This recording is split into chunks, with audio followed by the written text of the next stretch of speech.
Ana Gomes, boa noite, bem-vinda. Esta demissão do Ministro da Defesa acabou por acelerar aqui uma remodelação governamental mais profunda do que era previsto. Isto em plena discussão do Orçamento do Estado, quando estamos a um ano também das eleições. Havia razões políticas que justificassem estas saídas? Penso que sim. E o Primeiro-Ministro, que tem um elevadíssimo sentido da oportunidade política, percebeu que era a oportunidade da admissão do Ministro da Defesa de alguma maneira, até diluir, digamos, o impacto político de todo este assunto relacionado com tanques, fazendo uma remodelação mais alargada. Vários ministros que, por diferentes razões, uns porque queriam sair, outros porque estavam desgastados com os combates que foram travando, e fazê-lo na mesma altura em que também tem enfim, pode apresentar o acordo sobre o Orçamento de Estado, é inteligente do ponto de vista da Portanto, a gestão deste calendário política. foi bem feita? Do meu ponto de vista, sim. O que é que a remodelação vai dar é outra questão, e eu penso que o Primeiro-Ministro também procura escolher valores seguros do ponto de vista dele. Podem ser apostas também já a pensar no futuro? Pois, porque este será o último ano deste mandato, não é? Tem o mais importante, que é um acordo para o Orçamento de Estado. Uma vez isso alcançado, sendo um ano em que vamos ter, portanto, a disputa eleitoral no horizonte, várias disputas eleitorais no horizonte, é natural que a conflitualidade, que o trocar de galhardetes entre as várias forças políticas, incluindo aquelas que sustentam o governo, pois se faça sentir, é normal. E, portanto, eu penso que o Primeiro-Ministro quis aproveitar exatamente com valores que para eles são valores seguros, pessoas que têm, enfim, toda uma experiência para o tipo de trabalho que ele precisa em pastas que são sensíveis, a começar pela defesa. Ana Gomes, e no que diz respeito à mudança na tutela da energia, que passa aqui para o Ministério do Ambiente, com a nomeação de Pedro Cisa Vieira para Ministro da Economia, cai também o Secretário de Estado da Energia, isto quando aumentavam as críticas do setor energético. A minha questão é se há necessidade de explicar melhor estas mudanças aqui, ou isto é uma forma de acalmar também as relações entre a EDP e o Governo? Não sei se há necessidade de explicar melhor. Agora, que vai haver mais escrutínio, quer interno, quer internacional, vai haver. Isso, em particular nessa pasta.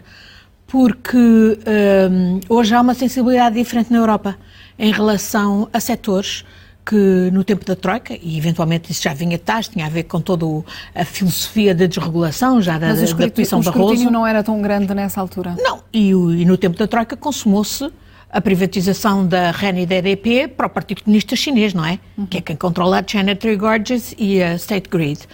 Hoje há uma sensibilidade diferente na Europa. Felizmente, mais uma das áreas onde eu, durante tanto batalhei, até que finalmente vi reconhecida a minha razão e de outros, que chamamos a atenção para o que era o abandono do controle de setores estratégicos para a União Europeia e, no fundo, para os Estados-membros. Hoje essa sensibilidade existe, há uma diretiva da Comissão Europeia que está neste momento até a ser trabalhada no Parlamento Europeu, exatamente para levar a um escrutínio desses setores e, portanto, sem dúvida que o Ministro Cisa Vieira é uma pessoa da confiança pessoal do Primeiro-Ministro e é certamente uma pessoa extremamente competente, mas até por esses antecedentes que tem, que o levam a, de resto, ter essa incompatibilidade desde logo com a pasta da energia, que passará, portanto, para a tutela do ambiente, mas isso não vai diminuir o escrutínio, quer nacional, quer europeu. E, portanto, esta é uma das áreas que, obviamente, tem que, não são precisas ser dadas explicações à partida, vai-se fazendo esse esmiuçar à medida que formos vendo a governação desenrolar-se neste próximo ano. No que diz respeito a uma outra escolha de António Costa, isto para a pasta da defesa, João Gomes Cravinho, terá agora uma tarefa difícil numa pasta que é também de grande desgaste. É uma excelente escolha, devo dizer. Sou amiga de João Gomes Cravinho, acho que é um excelente profissional, não é, ao contrário do que dizem, diplomata de carreira, porque diplomata de carreira é quem parte da basezinha de secretário da embaixada para chegar a embaixador, mas é um grande académico. Sabemos e teve uma experiência diplomática nacional e internacional extraordinária. Portanto, é uma boa aposta para uma área que precisa absolutamente de quem possa ter capacidade de compreensão e do setor e de se bater, ter peso político e de se fazer respeitar, ter autoridade junto dos próprios militares. Claro que é uma área que está muito vulnerabilizada e não é apenas a questão da responsabilidade política, que no fundo já foi assumida com a demissão do ministro, mas há também ainda a questão da responsabilidade institucional das próprias Forças Armadas. Eu disse aqui, volto a repetir, eu sou a primeira defensora das Forças Armadas, sou a primeira defensora a ecoar, por exemplo, aquilo que ainda há dias vejo dito pelo meu querido amigo Almirante Melo Gomes, de que as Forças Armadas têm que ter meios para cumprir as suas missões, sem dúvidas, e essa é uma tarefa uma responsabilidade dos políticos, mas as Forças Armadas têm que se dar ao respeito naquilo que são o essencial da sua missão. E neste caso, foram já assumidas as responsabilidades políticas, embora esteja para saber. Mas as responsabilidades não se ficam por aqui. Exato. Em paralelo do inquérito criminal que está em curso, do meu ponto de vista, as Forças Armadas têm interesse em ser elas próprias e assumir a responsabilidade institucional. Então, estamos a falar de um roubo e de uma encenação relacionada com o roubo, para encobrir o roubo do paiol do Estado. Portanto, esta é uma questão, para mim, essencial, em que as Forças Armadas não podem assobiar para o ar, e quer ao nível do SEM, quer ao nível do vice-Sengfa, que era o ex-chefe de gabinete do ministro, que agora se demitiu, quer ao nível do próprio chefe de Estado-Geral das Forças Armadas, do chefe de Estado-Maior das Forças Armadas, tem que haver, quer dizer, a ideia de que há um sargento que guardava o paiol, que aparentemente foi o único que até agora foi responsabilidade, é absolutamente inaceitável. E depois também há as próprias forças também da GNR, como é que é aquela história do envolvimento da GNR do Orlé. E há as próprias versões contraditórias por parte das diferentes instituições. Portanto, do meu ponto de vista, Judiciária Militar, enfim. A responsabilidade política, que o Ministro já assumiu a admitir-se, não exonera a responsabilidade institucional, que é das próprias Forças Armadas e que tem que ser assumida pela hierarquia das Forças Armadas. E não podem continuar a assobiar para o ar, e nós temos que perceber exatamente o que é que se passou e elas têm que assumir as responsabilidades. E penso que o novo Ministro poderá ter um papel-chave em exatamente fazer com que as responsabilidades sejam assumidas aos níveis adequados. E é grande a expectativa também para esta próxima semana, para a segunda audição do Major Vasco Brazão, desta vez no DCIAP. Pode ser fundamental para esclarecer de facto o que é que aconteceu nesta operação encenada? Eu penso que a investigação criminal é fundamental. Mas depois há a explicação que tem que ser dada pelas próprias Forças Armadas e tem que ser tomadas consequências. Esse aspecto poderá ser importante, até porque a gente não percebe nada. Eu não posso esquecer-me. O que está em causa é gravíssimo. É a possibilidade de haver... Aliás, o Ministro chegou a dizer que poderia nem haver furto. Nem haver furto. Mas é que se não havia furto, então se calhar havia uma filière dentro das próprias Forças Armadas encarregues de desviar armas, designadamente para efeitos comerciais e, portanto, pondo em risco a segurança do país. Portanto, isto não é a primeira vez que acontece no nosso país. Muito a imagem de Portugal junto dos parceiros europeus. Então, eu trabalho neste momento na Comissão de Segurança e Defesa do Parlamento Europeu. Estamos neste momento, entre outras coisas, com um inquérito sobre uma comissão de inquérito e um relatório sobre terrorismo. Uma das grandes questões, para além da troca de informações para o combate ao terrorismo, é exatamente não permitir que armas de qualquer, enfim, explosivos, inclusivamente, granadas, etc., possam estar aí às mãos de semear. Pensar que elas podem estar a ser retiradas dos paióis do Estado português é pôr em causa a essência das próprias Forças Armadas. Eu sou a primeira a reconhecer os trabalhos extraordinários das nossas Forças Armadas, designadamente do exterior, a apoiá-las, a querer que tenham meios reforçados, ainda por cima com o tipo de ameaças com que hoje estamos confrontados, chamadas ameaças híbridas, em que, por exemplo, a dimensão cyber é também muito importante, cibernética, e, portanto, não é crível que, num assunto desta gravidade, as chefias das Forças Armadas assobiem para o ar como se o que estivesse em causa, quer no roubo, quer no encobrimento do roubo, pudesse ser, enfim, varrido para debaixo do tapete. Como diz o Presidente da República, tem que ficar esclarecido, doa a quem doer. Absolutamente. Ana Gomes, vamos avançar para o Orçamento do Estado. Em concreto, o documento foi aprovado numa longa reunião do Conselho de Ministros, vai ser apresentado amanhã. Espera alguma surpresa, ainda matérias que ficam aqui em aberto? Bom, eu acho que é positivo, sem dúvida, que tenhamos o Orçamento de Estado já acordado entre as forças que sustentam o Governo.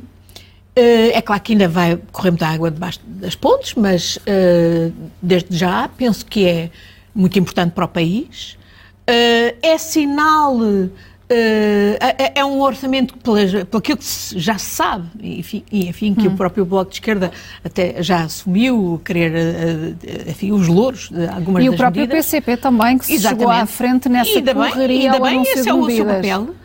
Penso que é positivo que preveja justamente o tal passe intermunicipal, vai afetar 5 milhões de portugueses, tem imensas implicações, para além do próprio orçamento e do orçamento dos cidadãos, inclusivamente ao nível da diminuição da pressão em termos ambientais, porque vai favorecer os transportes públicos, naturalmente, o uso de transportes públicos, as questões relacionadas com a descida do IVA na eletricidade, também os manuais escolares, a diminuição das propinas, a área da fiscalidade, porque se prevêem progressões, aumentos extra de pensões, a segunda fase, portanto, do alívio do IRS, embora eu deva dizer que a área da fiscalidade, do meu ponto de vista, é uma que precisaria de uma revisão profunda que não foi até hoje feita e que era bom que tivesse sido feita. Por exemplo, eu vi que recentemente, exatamente no quadro deste Orçamento de Estado, se prevê que o Banco de Portugal venha a ser obrigado a comunicar à autoridade tributária os elementos que tem sobre as transferências para o offshore de cidadãos nacionais. Espero que isto não se aplique apenas para o futuro, mas que tenha efeitos retroativos, designadamente relativamente aos RERTs, porque era uma escandaleira que o Banco de Portugal, tendo os elementos dos RERTs, portanto, das amnistias fiscais, das chamadas regularizações especiais tributárias, não as que tivesse partilhado até hoje com a autoridade tributária, nem sequer com o Ministério Público. Por exemplo, em investigações como sobre a Caixa Geral de Depósitos, o BES, o apagão fiscal, etc. Eu ainda recentemente escrevi até às instâncias europeias, como ao Banco de Portugal, sobre isso, porque é uma escandaleira, no fundo era um esquema de proteção, invocando o segredo bancário, o segredo, o dever de sigilo do Banco de Portugal, era um esquema de proteção dos evasores fiscais e dos branqueadores de capital, e felizmente esta é uma das matérias que hoje vem no Orçamento de Estado, mas como digo, pelos vistos, não pode ser só aplicar-se para o futuro, é para trás. E na área da fiscalidade, olha, ainda esta semana tivemos revelações, por exemplo, sobre o offshore da Madeira e as isenções fiscais que dá, por exemplo, à filha do Obiang de 1,5 milhão, fora o resto que a gente nem sabe. Isto não pode continuar, porque para esta gente ter benefícios fiscais, há outros que estamos a pagar, forte e feio. Portanto, é bom que haja reduções no IRS, mas precisamos muito mais, e a área da fiscalidade, do meu ponto de vista, é uma das áreas que precisa de uma revisão a fundo. E espero que o próximo governo, já que este não o quis fazer neste último orçamento, venha realmente a fazer esse tipo de mudanças que são estruturais e que podem sensivelmente aliviar o conjunto dos portugueses que paga hoje ainda impostos brutais e sobrecarregar aqueles que fogem ao fisco e que arranjam todo tipo de esquemas para se furtar ao fisco, a começar, olha, por exemplo, por empresas como a EDP e não só, que têm, aliás, vários diferentes com o Estado. Ainda há muito que pode ser discutido, até à generalidade, até também à votação final global, mas daquilo que sabemos até agora, dos tais aumentos de pensões, também da redução da fatura de eletricidade, dos eventuais aumentos na função pública, todas estas medidas fazem deste último orçamento deste governo um orçamento mais eleitoralista? Eu não acho que se possa, porque já se sabe, que se possa dizer que é eleitoralista. Eu acho que é na linha de continuidade do que foram os orçamentos deste governo, que obviamente visou corrigir injustiças brutais. Eu acho que o segredo é, e uma das razões porque não se pode dizer que este é um orçamento eleitoralista é porque, atenção, este é, tudo indica, portanto, o orçamento com o déficit mais baixo de sempre. Portanto, chamar-lhe eleitoralista é bastante fictício, digamos, face à realidade. O segredo é uma melhor redistribuição da despesa e da receita interna, mais cuidada, não é ainda a ideal, como eu acabei de dizer, mas apesar de tudo é no sentido mais justo, e também é resultado das políticas que foram aplicadas por este governo, também em resultado da redução sustentada da dívida, que aliás esta semana acabou por ser reconhecida pela própria Moody's, a terceira agência de rating, que vem finalmente retirar Portugal do lixo, porque reconhece que estamos numa descida sustentada da dívida pública, que ainda é alta, mas que está, de facto, numa... E isso vai ter implicações tremendas, desde logo, não é só na reputação do país, mas é nas empresas públicas e privadas, nos operadores, que vão poder financiar-se com juros mais baixos e, portanto, isso vai ser extremamente positivo. Portanto, dizer que por estas razões é um orçamento eleitoralista, acho que são desculpas de mal pagador, designadamente dos partidos da direita, que fizeram exatamente o contrário, com um resultado desastroso e que, obviamente, minando a confiança dos portugueses, e foi por isso que o país, sobre a governação deles, cada vez foi mais para o fundo.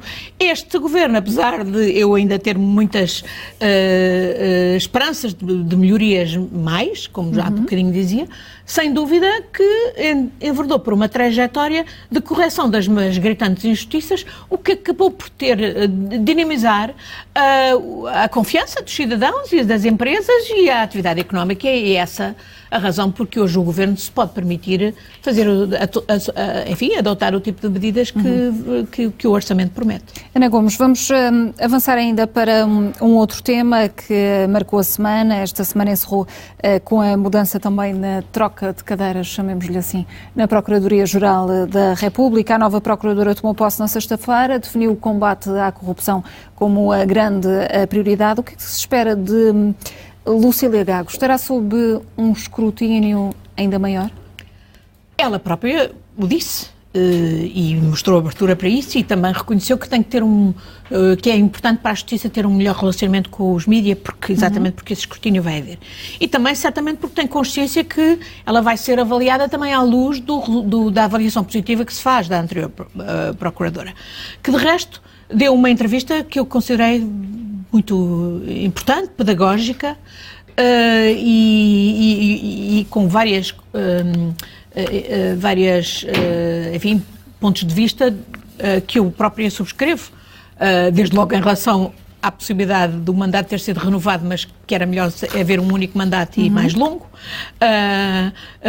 em relação, por exemplo, ao enriquecimento injustificado, em relação à ideia de uma colaboração premiada, em vez de lhe chamar negativamente de delação premiada. Eu gostei da intervenção, da entrevista da anterior Procuradora, e achei estranho, apesar de tudo, que ela nunca se referisse à questão das fugas de informação sobre o segredo de assuntos em segredo de justiça. Foi uma das questões que foi muito comentada ao longo do mandato dela e, pelo visto, até hoje não temos resultados nenhuns. E o timing também achei um pouco estranho, porque acabou por vir cá para fora, talvez não tenha sido dada na mesma altura, mas acabou por vir cá para fora no mesmo dia em que a nova Procuradora tomava posse. Relativamente à nova Procuradora, achei-a muito segura, achei um discurso muito inteligente, achei muito interessante que ela tenha dito exatamente a noção do investimento nos meios, porque o tipo de criminalidade complexa, económica e financeira, que tem a ver com a corrupção, que mina o Estado, mina os alicerces do Estado, mina a confiança dos cidadãos, as duas procuradoras disseram isso. Ela reconheceu também a dimensão cibernética, que aumenta a complexidade da criminalidade e, portanto, a absoluta necessidade de o Ministério Público ter os meios para fazer face a esse tipo de necessidades. Também achei muito interessante ela sublinhar a necessidade da articulação com as polícias e com a Polícia Judiciária em particular, e também da aposta na articulação internacional, na cooperação judiciária, porque exatamente este tipo de criminalidade não captura apenas, digamos, setores da decisão política e económica no país, mas está claramente ligado a redes internacionais de captura e de corrupção. Portanto, eu achei muito interessante e faço os melhores votos pelo seu sucesso e fiquei francamente bem impressionada com a prestação dela no discurso de sexta-feira. Vamos, no minuto que nos resta, às notas finais. Bom, eu gostava de falar a próxima semana vai fazer um ano, no dia 16, que foi assassinada a jornalista Daphne Caruana Galizia em Malta. Na semana passada tivemos o terceiro assassinato de uma jornalista de investigação. Não concordo com aqueles que se apressam a dizer que não tem nada a ver o assassinato da jornalista Victoria Martinova na Bulgária, que poderá não ter nada a ver com a sua investigação. Ainda é muito cedo. Sem dúvida, entretanto, tivemos um outro jornalista de investigação na Eslováquia e os três casos apontam para que, de facto, exatamente, há redes de organizações criminosas que estão por trás todos os esquemas, inclusivamente desvios de fundos europeus. No caso de Malta, onde eu estarei esta semana, exatamente dia 16, é particularmente escandaloso que um governo que se diz socialista, seja responsável por a investigação estar bloqueada, é um escândalo, e portanto, mais do que nunca, nesta semana também vimos um outro caso escandaloso de assassinato em condições tenebrosas de um jornalista saudita no consulado saudita em Istambul.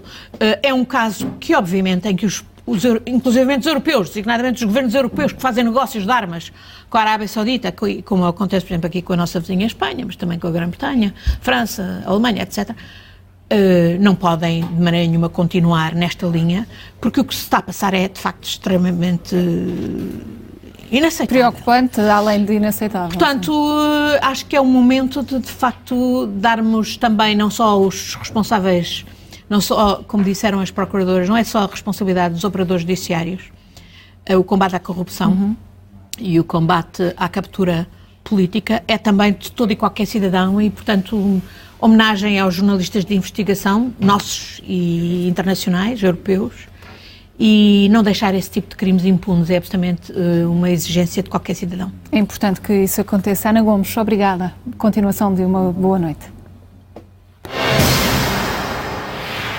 Mais de 2 anos depois da final do Euro, Éder voltou a marcar pela Seleção Nacional. Portugal derrotou a Escócia em Glasgow por 3-1 num encontro particular.